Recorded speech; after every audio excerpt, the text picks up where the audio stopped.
Halo rekan-rekan mahasiswa. Sekarang kita masuk kepada pertanyaan penting. Bagaimana cara memastikan pembelajaran pada LMS benar-benar efektif? Jawabannya terletak pada pemahaman tentang bagaimana manusia belajar. Dalam instructional design, hal ini dikenal sebagai science of learning. Salah satu prinsip penting adalah bahwa otak manusia memiliki keterbatasan dalam memproses informasi.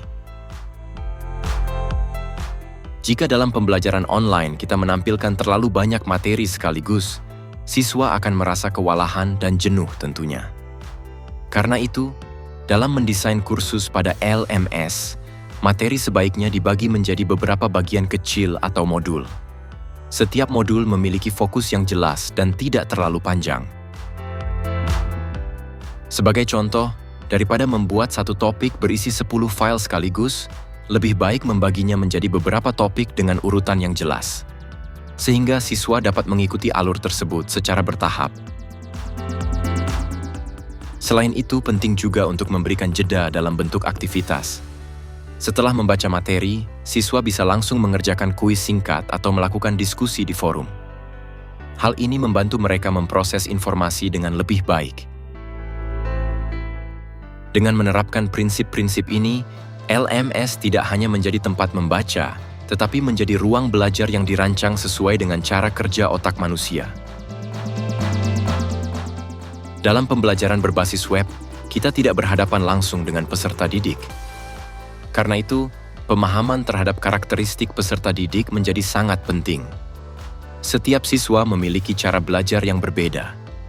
Ada yang lebih suka membaca, ada yang lebih memahami melalui video, dan ada juga yang lebih efektif melalui praktik. Dalam instructional design, hal ini disebut sebagai learner attributes dan learning modalities. Ketika kita merancang kursus pada LMS, kita perlu mempertimbangkan hal ini. Jangan hanya menyediakan satu jenis materi. Sebaiknya kita mengombinasikan berbagai format, seperti teks, video, dan aktivitas interaktif.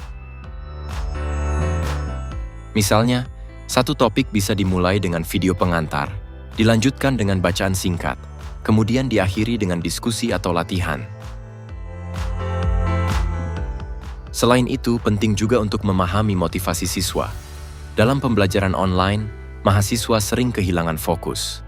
Karena itu, desain LMS harus mampu menjaga keterlibatan mereka untuk aktif dalam belajar. Salah satu caranya adalah dengan memberikan aktivitas yang relevan dan menantang, serta memberikan umpan balik yang cepat. Dalam konteks pembelajaran online, pendekatan yang digunakan tidak bisa lagi hanya berpusat pada guru. Siswa harus menjadi aktor utama dalam proses belajar. Pendekatan pedagogi yang bersifat teacher-centered kurang efektif jika diterapkan secara penuh di sini. Siswa dianggap sebagai pembelajar mandiri yang memiliki pengalaman. Bahkan, diberikan kebebasan untuk mengatur proses belajarnya sendiri.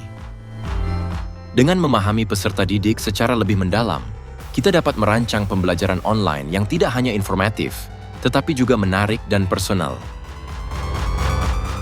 Sebagai penutup, kita dapat menarik kesimpulan bahwa keberhasilan pembelajaran online sangat ditentukan oleh desainnya.